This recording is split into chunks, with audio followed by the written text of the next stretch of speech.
Ay, el efecto Doppler, el efecto Doppler. Bueno, pues el efecto Doppler es una aplicación práctica que todos hemos detectado una vez, en el caso de que las ondas sean sonoras, ¿no?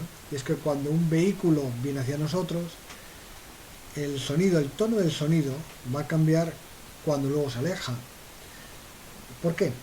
Porque hasta ahora hemos estado hablando de longitud de ondas que tienen un foco emisor y el receptor, el observador, estamos implícitamente asumiendo que está en reposo. Entonces, claro, nosotros tenemos aquí un foco, imaginemos que estamos hablando de sonidos y que estamos lanzando eh, pulsos de sonido. Estamos haciendo un sonido como pa, pa, pa, cada ciertos intervalos, ¿no? Y nosotros estamos aquí, porque muchas veces nos olvidamos de que tiene que haber un observador para poder interpretar la física. Ah, y otra cosa, el efecto Doppler se puede reducir en una ecuación, pero eso no es nada. Tenemos que intentar visualizarlo, porque cuando se visualiza se entiende todo mucho mejor. Bueno, entonces supongamos que nosotros tenemos aquí la distancia, la línea que une entre el emisor, el foco, y el observador, que le tenemos aquí. Entonces, claro, emite el primer sonido, pa, y como la onda se propaga a una velocidad c, pues vamos a suponer que llega aquí, la onda, ¿de acuerdo? Pasa un tiempo y emite el segundo sonido, ¿no? Cuando el segundo sonido llega a esta posición, el primero se ha movido, claro, y ya está el primer frente de onda en esta posición. Perdón. Imaginar que emite un tercer sonido, pum, de tal manera que cuando el primer sonido que emitió estaba aquí, el segundo está aquí y el tercero aquí. Emite un cuarto y cuando el primero está aquí y yo lo percibo, el segundo está aquí, el tercero está aquí y el cuarto está aquí. Entonces yo lo que estoy percibiendo es que me llega diferentes frentes de ondas separados por un periodo de tiempo t y cada frente de onda está separado el uno del otro por una longitud lambda. La relación entre la longitud de onda y el periodo es la velocidad de propagación de la propia onda, lambda partido por t, también conocido como lambda por la frecuencia, ¿de acuerdo? Pero ¿qué ocurre si el foco está en movimiento?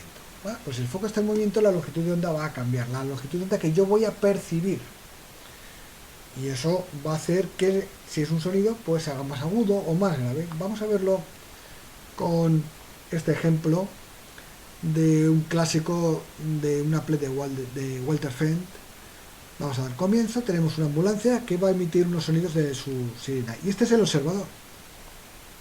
Entonces, si observamos los diferentes frentes de ondas, que son esas circunferencias o semicircunferencias que va dibujando, bien, aquí me llega a mí. Uy, me iba a decir pausa, tenía que haber tocado pausa. Bueno, si os fijáis, la longitud de onda de las ondas que van hacia atrás es diferente. Mirad, la longitud de onda aquí es cortita y en cambio aquí es mayor, ¿vale? ¿Por qué? Porque cuando se emite la segunda, o sea, aquí he emitido la primera, cuando se ha emitido la segunda, la ambulancia se ha movido hacia la primera.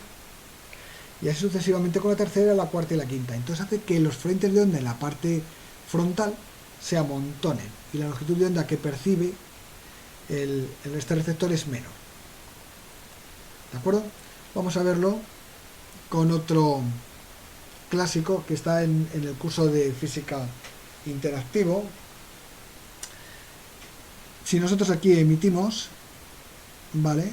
Vemos las ondas, este es el receptor, este es el otro receptor y este es el emisor, ¿vale? Vamos a pararlo y vemos como la longitud de onda que va a recibir el receptor situado en el punto 5 pues es muy diferente a la que está observando el receptor en -1. La longitud de onda que hay aquí, por ejemplo, es esta distancia, pero la que percibe este otro es esta otra, ¿eh? Es muy diferente. Cuando cambia la velocidad del emisor, vamos a ponerlo nuevo, vemos que el fenómeno es mucho más acusado, la longitud de onda se está reduciendo y en cambio aquí se está alargando. ¿Qué diferencia hay entre un receptor y el otro? Pues simplemente en el que el primero, el de 5, está observando que el foco emisor se dirige hacia él. Y sin embargo, para el que está situado en -1, el foco emisor se aleja de él. Es decir, depende un poco de la relación de movimiento relativo que haya entre el foco y el receptor. Si hay una atracción, si hay un acercamiento, perdón, la longitud de onda va a disminuir. Y si hay un alejamiento, como es este caso, la longitud de onda va a aumentar. Es fácil encontrar una expresión que nos liguen a una con la otra. Vamos a verlo en el siguiente caso. Vamos a dejar ya las aplicaciones y vamos a hacer una demostración. Vamos allá. Bueno, pues de vuelta tenemos aquí el foco emisor que emite un sonido. Ha pasado un periodo de tiempo t y ha recorrido ese frente de ondas una distancia lambda, y ese primer frente de ondas está aquí. Aquí. ¿Vale? El foco, como ya ha pasado un periodo de tiempo t, va a emitir un segundo sonido. ¿Vale? Esta sería lambda, pero el foco se ha movido, se está moviendo, lleva una velocidad v y ya va a estar en esta posición cuando va a emitir el segundo sonido. Esta distancia que se ha movido es la velocidad a la que se mueve el foco por el periodo de tiempo t. ¿Qué ocurrirá un instante de tiempo t superior? Es decir, ya va 2t. Pues lo que va a ocurrir es que este frente de onda se habrá movido una distancia lambda y estará aquí. Lambda. Pero el segundo frente de onda, el que se ha emitido desde esta posición, sí que habrá movido una distancia lambda, también, y estará aquí. La voy a dibujar de rojo. ¿Vale? Y esto sería lambda. Pero la distancia que hay entre los dos no es lambda, la que tendría que corresponder. ¿Vale? Esta distancia es lambda prima, es la que detectaría un observador colocado aquí. ¿Y a quién es igual lambda prima? Pues lambda prima es lambda menos este mordisco. ¿Y este mordisco quién es? V por t. Siendo t el periodo y v la velocidad del foco emisor. Si nosotros vamos a decir que le damos la vuelta, en vez de longitud de ondas hablamos de frecuencias porque se suele utilizar con la frecuencia, entonces más la expresión matemática, lo que tendríamos sería que en vez de lambda prima sería c partido por la frecuencia. Lambda sería la frecuencia observada, la que está observando el observador. La frecuencia que se mediría en reposo, c partido por lambda, por la frecuencia, y aquí tendríamos la velocidad partido por la frecuencia.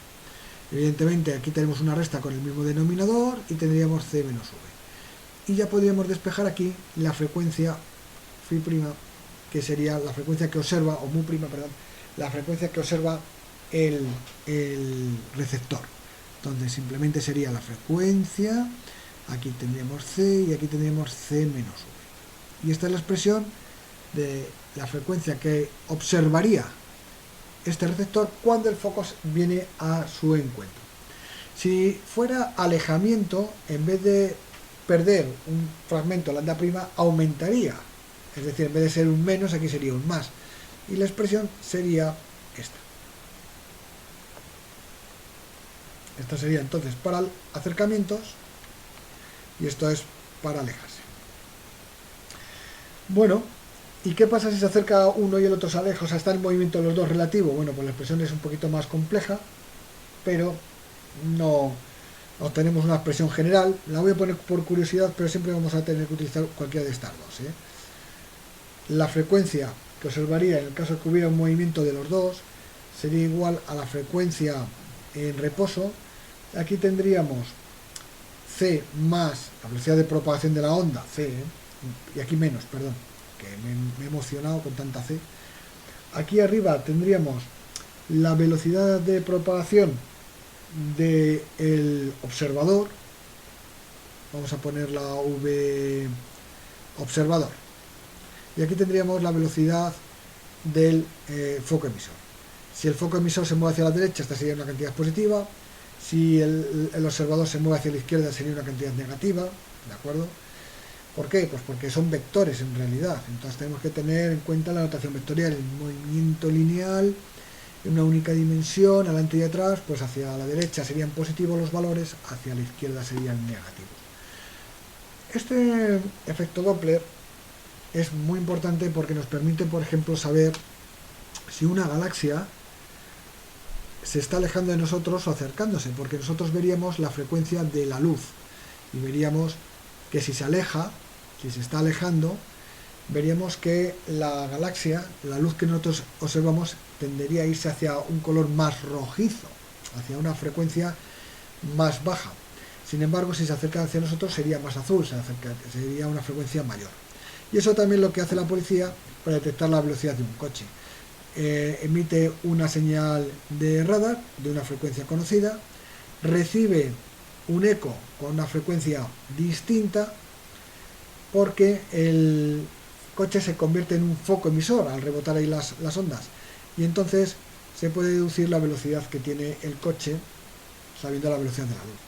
Eso es automático y podríamos calcular así y detectar la velocidad a la que se mueve un objeto por efecto Doppler.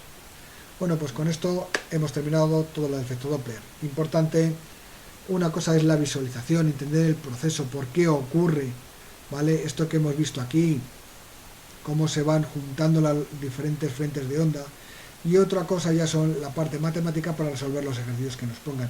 Pero si no entendemos esta parte, pues esto queda un poco hueco. Venga, hasta luego.